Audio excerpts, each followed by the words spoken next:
This is Robert with Pioneer Smokehouses, and today we're going to make smoked macaroni and cheese on the Masterbuilt charcoal bullet smoker. Now, I got the charcoal already set up in the pattern that I like, and I'm calling this a 7 stack. So basically I put a layer of 3 across the bottom and then 2 layers of 2 on top of that. The reason I did that was because I want to make sure I get up to a high enough temperature, and now that the seasons have changed, the outdoor temperature is a little bit lower and I need to push it up a little bit. My target temperature for the macaroni and cheese is anywhere in between 250 and 275 degrees. While my recipe calls for 250, that's kind of the minimum. But if I go much above 275, I won't get the smoke that I want before the macaroni and cheese is done. So next, what we're going to do is we're going to go ahead and load the charcoal chimney, which I've already got lit. I got about 10 briquettes in here. I just threw a handful in there. I wasn't worried about it. And I'll feed them in there. So you can check out the picture here of what it looks like beforehand. And as soon as I get done loading these, I'll pop a picture up there of what it looks like afterwards.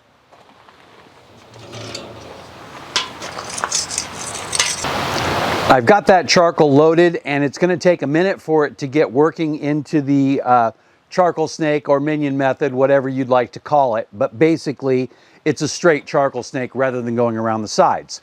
The target cook time is only 2 hours, so we don't need a big long charcoal snake that's going to go for the 6 hours. This will be plenty. But what we do want to do is we want to get it up to temperature relatively quickly.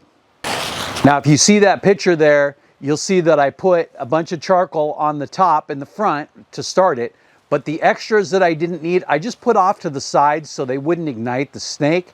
But one of the things that will do is that those charcoals will get burning and help with the preheat, and they'll be out relatively quickly.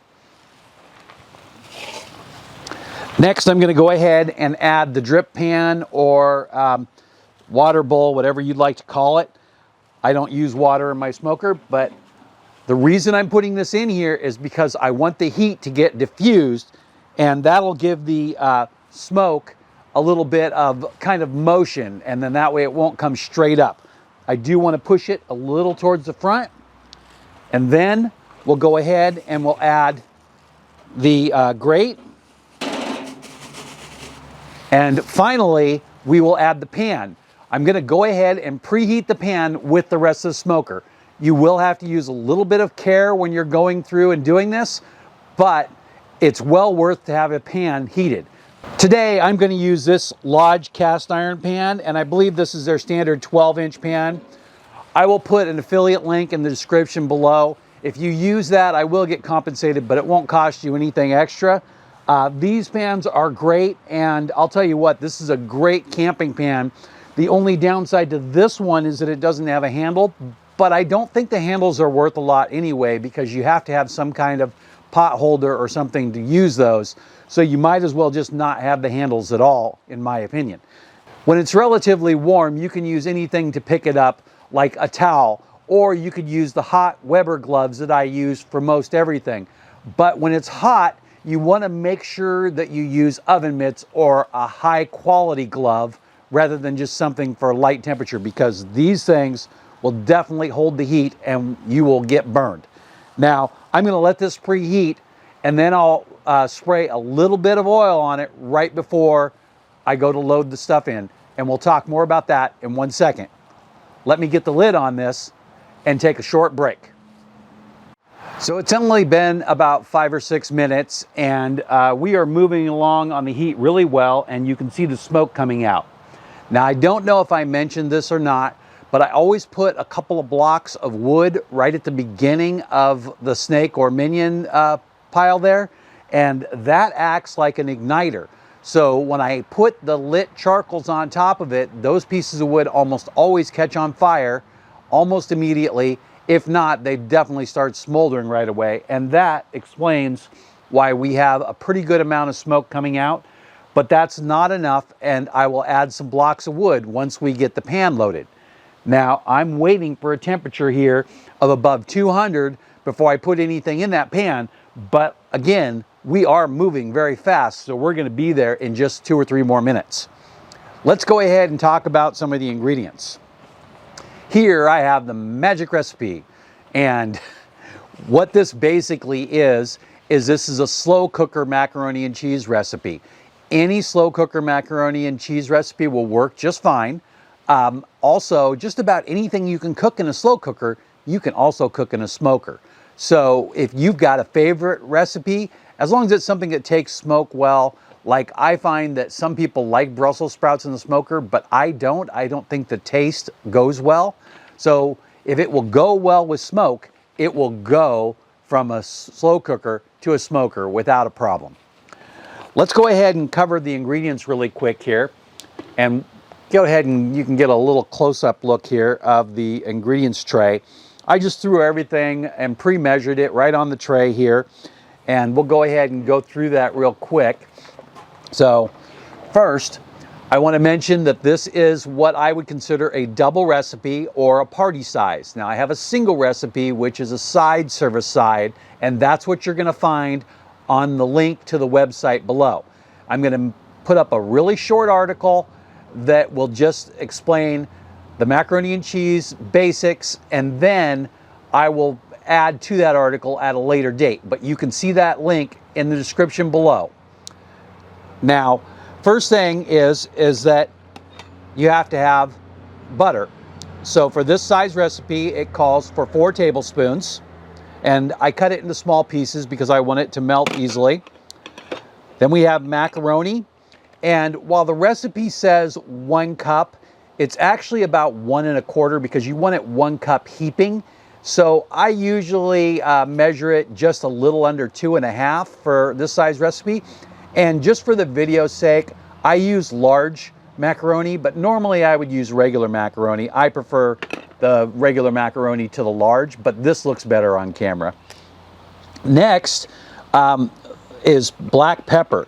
I like to use a coarse ground, and Spice Hunter is one of my favorites, but I also use either the Kirkland brand or the McCormick. And then shredded cheese. What we have here is 3 cups of shredded cheese. I have a blend of cheddar, of 2 cups of that, and then 1 cup of mozzarella.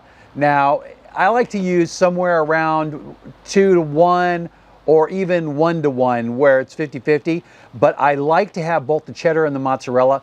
A traditional recipe for me includes American cheese, but my wife doesn't like American cheese, so she likes the cheddar, and then the mozzarella gives it that creaminess. Now, the next thing is that you need 2 cups of milk, and I just went ahead and bought a 2-cup container. We don't normally keep a lot of milk around here, so I went ahead and just bought a fresh container for that. Now, as for extras, we have our cream cheese.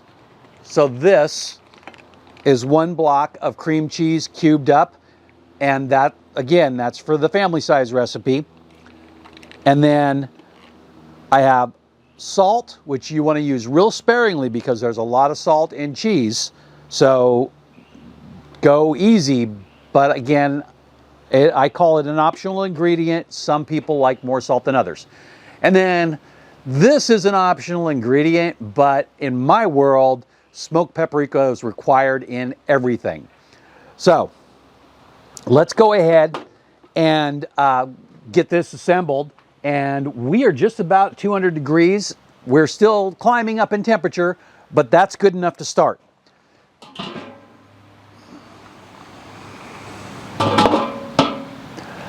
Now I do want to center this pan just a little bit more. It's a little too far over here. I just want it to the back just a little bit and to the center. I brought out a metal spatula to use for my mixing. Now, normally I would use a foil pan for the small recipe, an 8x8 cake pan. And it's really important that you spray the sides and the corner really well and a little bit lightly everywhere. On the cast iron, it's not as important. Cast irons that are well used and seasoned tend to resist a lot of the sticking, especially if you keep the stuff off the sides. Let's go ahead and spray that on here. And don't do this directly over an open flame because there's the bowl below it. We're fine there. And that's it. We don't need a lot.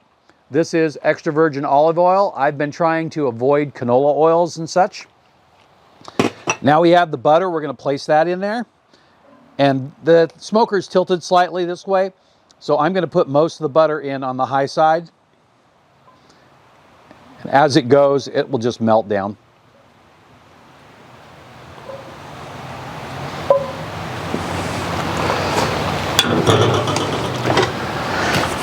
Give that just a second to start melting. If you want to cook this a little bit faster, you can actually preheat the milk in the microwave. You don't want it scalding hot, but if you make it hot, it will make everything cook faster. My goal is not to have it cook faster because I want to get more smoke, so the amount of time that it spends in the smoker will be directly related to how smoky it is. So now I'm going to pour about a third of this at the most in here. Then I'm going to go ahead and put the macaroni in here.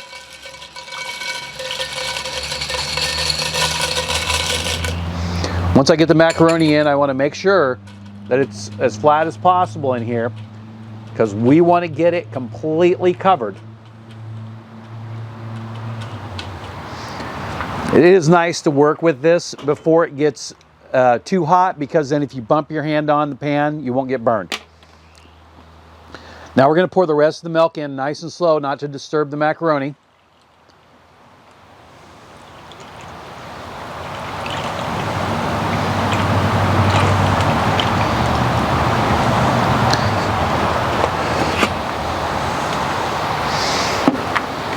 I'm going to go ahead and one more time, I'm going to push it down a little bit because we want to try to make sure that it's all completely covered. This will prevent having those dry, hard edges in the macaroni. Of course, if you like those dry, hard edges, you can leave it like that. That's fine. You get a close-up look here. You can see that most of the macaroni is buried in there a little bit, but we're going to really take that to the next level right here. I'm going to go ahead and I'm going to spread the cheese on there. And because the cheese is not mixed in the container, I'm going to mix it here in the pan by putting a layer of the mozzarella on first.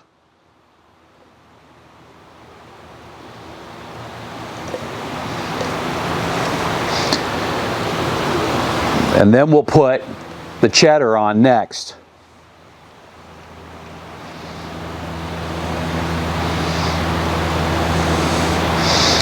I'm deliberately not putting it up next to the edges because I will spread it a little bit once I get it in here.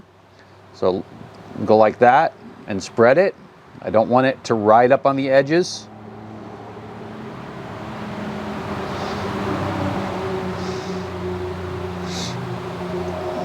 Well, that is looking great. Now we'll go ahead and put the rest of the cheese right here in the middle and then give that a little bit of a spread. Now, we're going to put the cream cheese in there.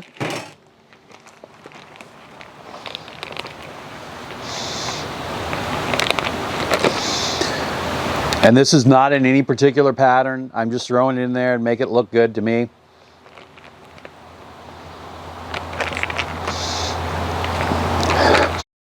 What I want is the cream cheese to pick up as much smoke as it can while it's melting in. Now going back to the recipe here for the seasonings, it calls for a half of a teaspoon of pepper, but we're going to go a little more than that.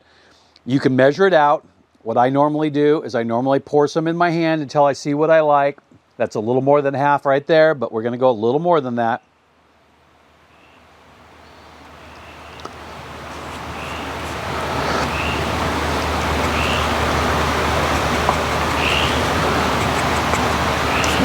And that looks great.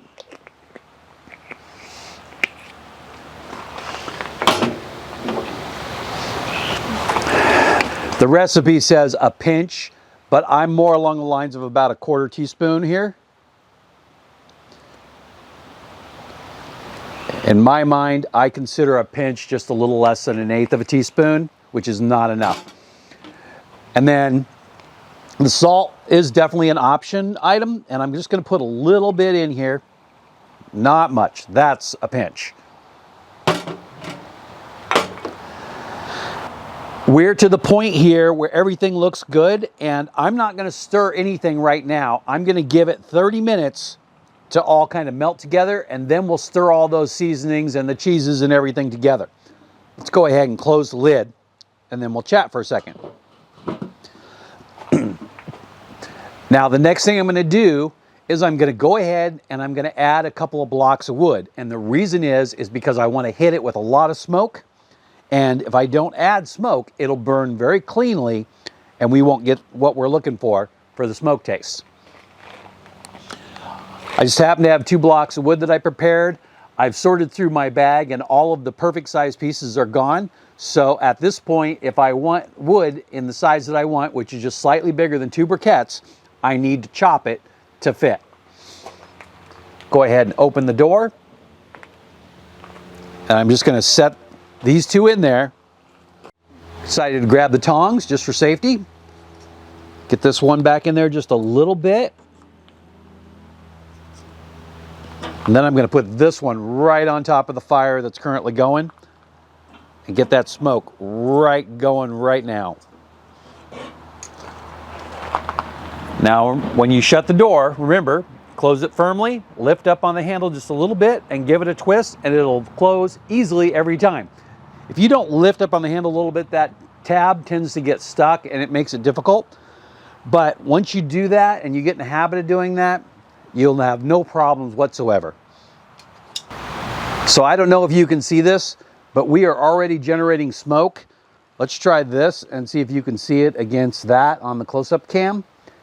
And the smoke is just pouring out of there from those 2 blocks of wood I just put in. And it's only been 1 minute. So we're going along really good here, and we're just going to let this run for about a half an hour. We're just a little over 200 degrees now, and we're trying to get it up to 250 or above. And at that half an hour point, we'll come back and we'll give it a stir and see how it looks. It has been just a little over a half an hour, and we are still smoking right along. So those wood blocks are definitely providing a lot of smoke for us. And again, if you're worried about that, go with less and always use a mild wood. My favorite wood to use for anything would be pecan. But in this case, when we want a stronger flavor, like for beef or macaroni and cheese in this case, I like to use a hickory and get a good amount of smoke on there, because we're only going to be in here maximum 2 hours. And currently we're sitting just above 250, which was the target temperature. So we are doing great. Now, if you look at the close-up here, you can see that we have loads of smoke coming out. I'm going to go ahead and pop the lid off here, and you can get a look inside. Look at the color that the cream cheese has taken on. That means that it's picking up a lot of smoke there. For my stirring utensil, I'm just going to use a metal spatula here. I would also consider a metal spoon would be just fine. But anything like a soft spatula that's not heat resistant wouldn't be a good choice. I don't have very many of those kind of things in my kitchen, but if you do, watch out for that. I just want to work this stuff in. I don't need to finish the stirring all completely in this phase, because in 30 minutes we will give it another stir, and that'll complete it out. Something I do like to do is I like to pull all of the heavy ingredients away from the side, so it'll be mostly liquid around the edges. Then I just pat this down just a little bit because I want to keep that macaroni submerged. But we are definitely looking really good with the liquid level here.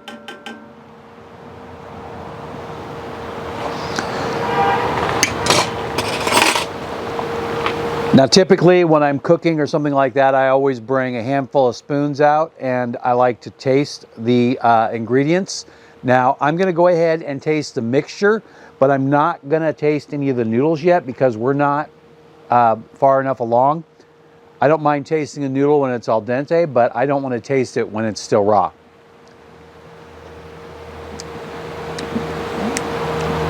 Yeah, that's got the right flavor profile. Could use more smoked paprika. So let's get the lid back on this so we can get back up to temperature as soon as possible. And then we will come back in a half an hour for me and 1 second for you. We are going along just fine now, and we are on the first full hour. So it's time to go ahead and open this up and give it another stir. And before I do, temperature looks like it's running right around 265 now.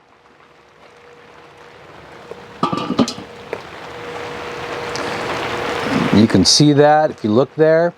Looks pretty good, and it's really starting to come together. Macaroni and cheese is no longer soupy. What that really means is that the macaroni has absorbed up a lot of that water and is cooking right along.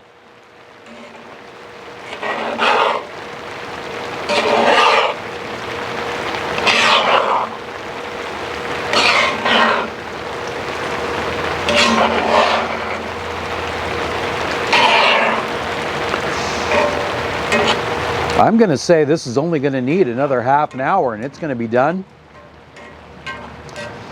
I think the bigger macaroni noodles tend to cook just a little faster than the smaller ones, but I'm not positive if that's what's happening here. I've been using this exact recipe for years, and the last couple of test cooks that I did with these large noodles, it's cooked a lot faster than what I've expected.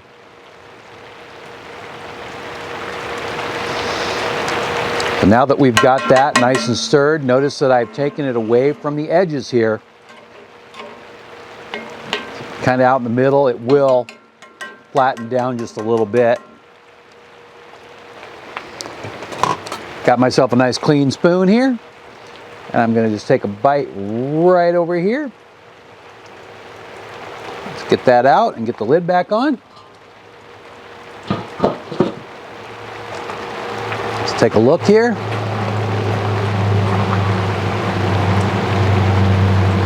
Looks pretty good.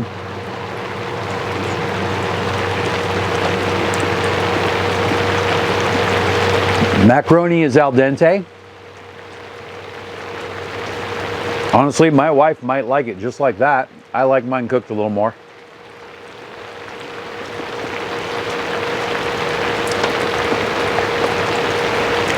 And that is really creamy and cheesy. Now this is my extra creamy recipe.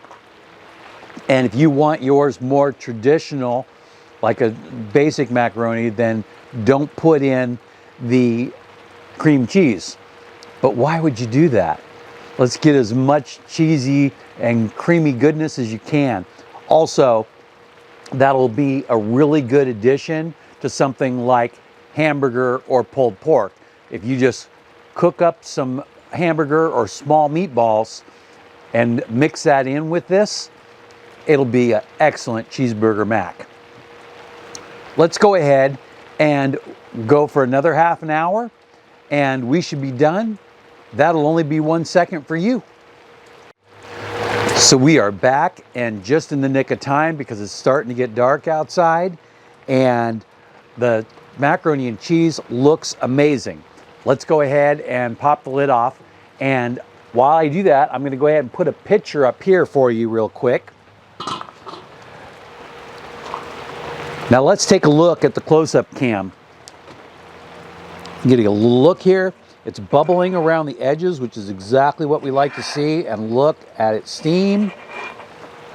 The top looks great, taking on that smoke, and the macaroni is standing out there, and the cheese is mixing well. Now, I did practice a couple of times, but this batch looks like it has come out perfect. That's what practice will do for you. And in the world of smokers, practice is key.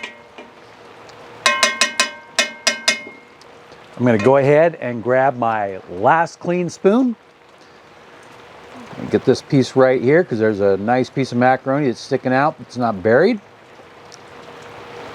But bring that up here and get a little bit closer look here, and hopefully the lighting is just a little bit better up here.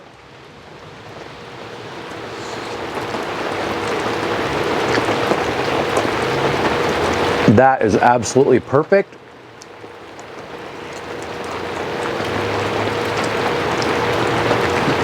Macaroni is not mushy at all, and it has amazing flavor. Again, this is extra creamy, so if you don't want it this creamy, you can use less cream cheese or no cream cheese, but why would you do that? So I think we've wrapped this up pretty good, and one of the things that I wanted to do was I wanted to get a batch of macaroni and cheese cooked on the Masterbuilt charcoal bullet smoker, and we have accomplished that, and this one has turned out perfectly. Now, I want to go ahead and remove this from the smoker, and just so you can see this, I brought out 2 pot holders, and I'm going to use those because this pan is blazing hot, and then I'll just take this and set it in the house in the oven while I wait for my sausage to cook to go with my dinner. If you saw anything you like in this video, there is affiliate links below. I will get compensated for that, and they will help the channel out, but it won't cost you anything extra. This is a very budget-friendly smoker, and I am recommending it for camping. So if you're taking it camping, or you just smoke once in a while or want a side dish, this is a great smoker. If you're gonna hardcore smoke, I recommend spending a little bit more money and stepping up to something a little bit different. I like a combination of smokers where I like to use either an offset and then an electric smoker to finish your food in because it's nice and consistent, or you know, find something like a Masterbuilt Gravity series, which really is an awesome smoker that my brother has been using for years, which if you look in my catalog, you'll see the 560s videos, and those are his smoker that he still owns to this day. So again, thanks for watching, and have a great day.